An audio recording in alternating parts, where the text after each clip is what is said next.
Hi అండి. అందరికీ నమస్తే. ఈ సీజన్‌లో ఫస్ట్ మామిడికాయలనమాట. మామిడికాయ, వంకాయ కర్రీ చేస్తున్నానండి. చాలా అంటే చాలా బాగా వచ్చింది. తక్కువ ఇంగ్రీడియెంట్స్‌తో చాలా రుచిగా ఈ మామిడికాయ కర్రీ చేసుకోవచ్చనమాట. మామిడికాయ, వంకాయ కర్రీ అనమాట. కాంబినేషన్ అయితే చాలా బావుంది. దీని ప్రాసెస్ అండి. కడాయి పెట్టుకొని కొద్దిగా నూనె పోసుకున్నానండి. ఒక స్పూన్ ఆయిల్ వేసుకొని తరిగిన పచ్చిమిర్చి, ఉల్లిపాయలనమాట. ఒక 4, 5 ఉల్లిపాయలు చిన్న చిన్నగా తరిగి వేసుకుంటే కూర వచ్చేసి చాలా యమ్మీగా, చాలా గ్రేవీగా వస్తుందనమాట. వచ్చేసి ఇందులో పచ్చి కరివేపాకు కూడా మంచి స్మెల్ ఇస్తుందండి. ఒక కరివేపు కడుగు వేసుకొని మొత్తం కలిపేసుకోవాలనమాట. ఫ్రై చేసుకోవాలి.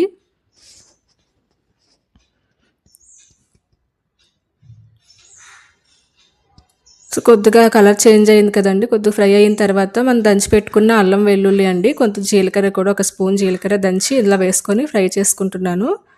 మీరొచ్చేసి మిక్సీలో కూడా గ్రైండ్ చేసి వేసుకోవచ్చండి. కానీ ఇలా దంచి ఎప్పటిదప్పుడు వేసుకుంటేనే కూరకి మంచి టేస్ట్ అనేది వస్తుందనమాట. ఈ వంకాయ ఇంకా మామిడికాయ కూర వచ్చేసి చాలా బావుంటుంది. ఒకసారి ఖచ్చితంగా ట్రై చేయండి. సో, ఇప్పుడొచ్చేసి బాగా ఫ్రై చేసుకున్న తర్వాత మనకు తరిగి పెట్టుకున్న వంకాయలండి. ఒక పావు కిలో వంకాయలుంటాయనమాట. పావు కిలో కన్నా తక్కువే ఉంటాయి. ఆ వంకాయలు చిన్న చిన్న కొంచెం మీడియం సైజు ముక్కలు కట్ చేసుకోవాలి. మరీ చిన్న ముక్కలుగా కాకుండా, మరీ పెద్దవి కాకుండా మీడియం సైజ్ కట్ చేసుకొని ఆ ముక్కలు కూడా ఇందులో వేసేసుకొని బాగా ఫ్రై చేసుకోవాలనమాట. ఆ వాటర్ అనేది వదులుతూ ఉంటుందనమాట. వంకాయ ముక్కలన్నీ త్వరగానే కుక్ అవుతాయండి. మనకి ఎక్కువగా వచ్చేసి నేను పొయ్యి మీద వంట చేస్తున్నాను. మంచి టేస్టీగా వచ్చింది. మీరు గ్యాస్ పొయ్యి మీద చేస్తున్నట్లయితే మీడియం ఫ్లేమ్‌లో పెట్టుకొని ఉంచుకుంటే త్వరగానే కుక్ అయిపోతాయన్నమాట. ఇప్పుడొచ్చేసి నేను ఒక కప్పు వచ్చేసి టమాటా తీసుకున్నాననమాట. బాగా పండిన నాటు టమాటా తీసుకున్నాను. ఒక చిన్న కప్పు వచ్చేసి చిన్న మామిడికాయ సైజు మీడియం మామిడికాయ ముక్కలు వచ్చేసి తీసుకున్నాననమాట. అవి కూడా వేసేసుకున్నాను. వేసేసుకొని సరిపడిన ఉప్పు కూడా వేసేసుకోవాలనమాట. సరిపడినంత కారం కూడా వేసేసుకోవాలండి. ఇప్పుడొచ్చేసి మొత్తం కారం, ఉప్పు అనేది మొత్తం కలిసేటట్టు కలుపుకోవాలనమాట.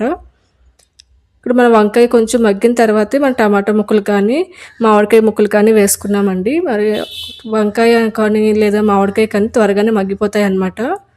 సో, చాలా తొందరగా అయిపోతుందండి ఈ కర్రీ కూడా. చాలా టేస్టీగా కూడా ఉంటుంది. పుల్ల పుల్లగా, కారంగా చాలా బావుంటుంది. సో, ఇది మొత్తం అంతా బాగా కలిపేసేట్టు కలుపుకోవాలన్నమాట. ఒక్క నిమిషం వచ్చేసి మూత పెట్టుకోండి.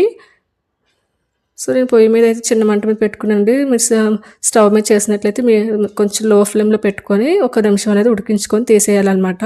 సో, చూడండి వాటర్ అంతా ఇంకిపోయింది. టమాటీలు, వంకాయలు, మామిడికాయ ముక్కలు కూడా బాగా మగ్గిపోయాయి అన్నమాట. సో, మరి ఒకసారిగా అటు ఇటు కలిపేసుకోవాలి. సో, ఇప్పుడొచ్చేసి కొద్దిగా నీళ్ళు పోసుకోవాలండి. మరి ఎక్కువగా అవసరం లేదు.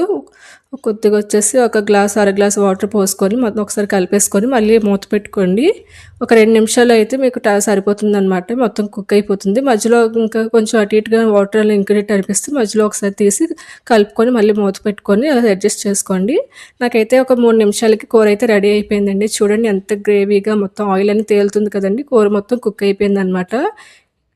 సో, చాలా అంటే చాలా యమ్మీగా కనిపిస్తుందండి. కూర చాలా తక్కువ టైంలో అయిపోతుంది. చాలా రుచిగా ఉంటుందనమాట. ఇక లాస్ట్‌లో వచ్చేసి కొంచెం తరిగిన కొత్తిమీర జల్లుకొని కూర అనేది పక్కకి తీసేసుకోవచ్చండి. ఇంకా పొయ్యి మీద నుంచి కింద పెట్టేసుకుంటున్నాను. మీరు స్టవ్‌లో అయితే కిందకి దించేసుకొని ఇంకా మీరు రైస్‌లో వేడి వేడి అన్నంలో తింటే చాలా బావుంటుందండి. మామిడికాయ వచ్చేసి ఇంకా వంకాయ కర్రీ చాలా బావుంటుంది. ఒకసారి ట్రై చేసి ఎలా వచ్చిందో నాకైతే కామెంట్ చేయండి. చూడండి చాలా యమ్మీగా ఎంత బాగా కుక్ అయిందనమాట. ఇలా గ్రేవీగా ఉంటేనే బావుంటుందండి కూర వచ్చేసి. సో, మీరైతే ఒక బౌల్‌లోకి తీసుకొని మీరు సర్వ్ చేసుకోవచ్చనమాట. ఇదొచ్చేసి వేడి వేడి అన్నంలోకి చాలా బావుంటుంది కూర వచ్చేసి. ఒకసారి ట్రై చేయండి. మీకు ఎలా కుదిరిందో నాకైతే కామెంట్ చేయండి. నా ఛానల్ మీకు నచ్చినట్లయితే, నా వీడియోస్ మీకు నచ్చినట్లయితే సబ్స్క్రైబ్ చేసుకొని, షేర్ చేసి, లైక్ చేయండి. ఈ వీడియోకి వచ్చేసి హైప్ కూడా చేయండి. చాలా అంటే చాలా నిజంగా కర్రీ చాలా బావుందండి. Must try.